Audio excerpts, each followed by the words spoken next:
Siz ko'rib turgan bu hodisa 10-iyul kuni Toshkent chekkasidagi Bektemir posti deya yuritiladigan yo'l yoqasidagi do'konda ro'y berdi.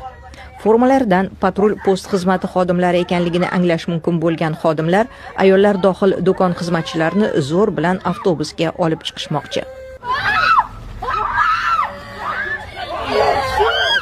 Do'kon xizmatchisining yaqini bo'lgan guvoh hodisani shunday tasvirladi. Qurilish mollari do'konimiz yoniga bir guruh xodimlar keldi.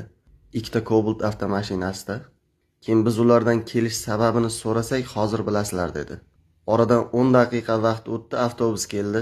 Hech kimga hech narsani tushuntirgani yo'q, yo bir hujjat ko'rsatmasdan ayolimga yopishni boshladi bular. Ayolim nimaga boraman, dokument ko'rsatinglar, hujjat ko'rsatinglar, nima asosda desa, qarshilik ko'rsatmang, biz bilan ketasiz deb ayolimga yopishni boshladi. Kuzatuv kameralaridagi ovozdan do'konning ayol xizmatchisi ularni militsiya bo'limiga olib ketishni asoslovchi hujjat so'raganini yaqqol eshitish mumkin.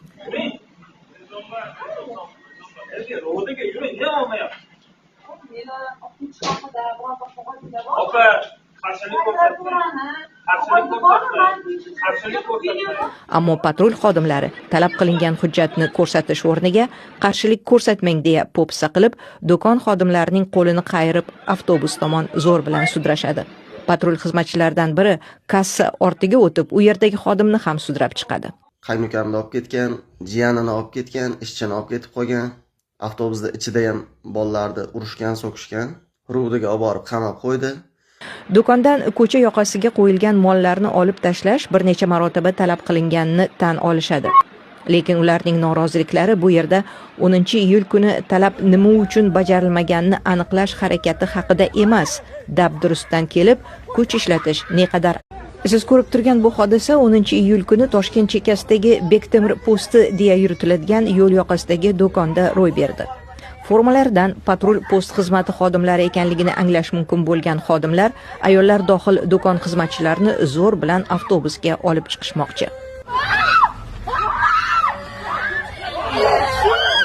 Do'kon xizmatchisining yaqini bo'lgan guvoh hodisani shunday tasvirladi. Qurilish mollari do'konimiz yoniga bir guruh xodimlar keldi. Ikkita Cobalt avtomashinasida. Keyin biz ulardan kelish sababini so'rasak, hozir bilasizlar dedi. Oradan 10 daqiqa vaqt o'tdi, avtobus keldi.